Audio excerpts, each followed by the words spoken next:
Yo, the HTC One A9 in late 2019, early 2020.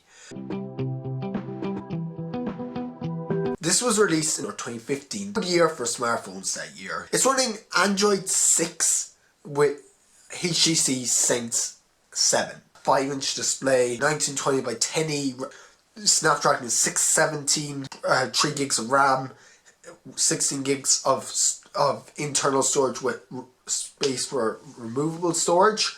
We have a 2150 milliamp hour battery, so that gets you through the day. That is incredible specs for that phone of the day. It cost €399 at launch, but it is now €118. So that aluminum, glass and unibody design, so meticulously designed for everyone who uses it.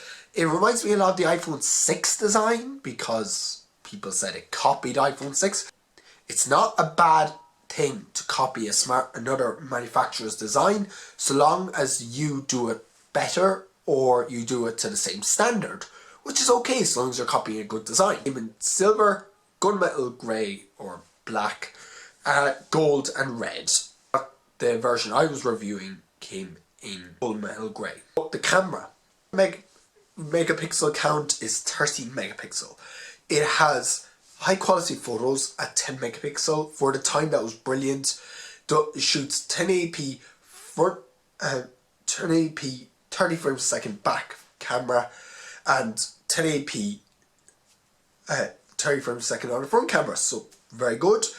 Nice contrast, not overly saturated, great. The display shows these things off very vibrantly because there's an sRGB. The colour on the display, fantastic.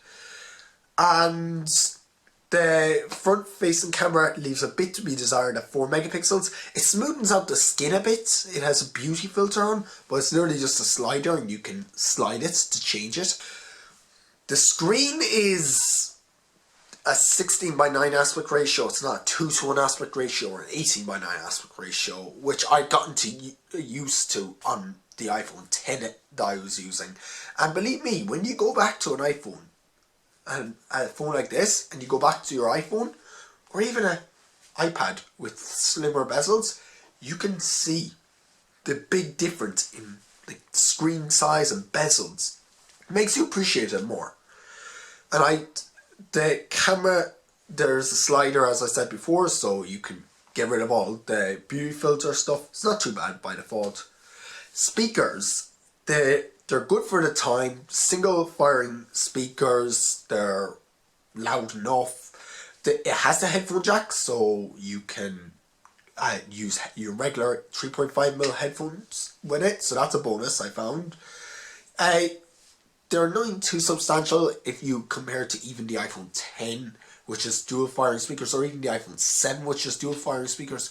So I guess that's the real takeaway from this video. It's okay for the time. It is micro USB, so nothing too special. But if you're just looking for a burner phone or something tossed in a glove compartment of a car, something that might be useful if you're looking just to dabble in the Android space, yeah, might be worth it.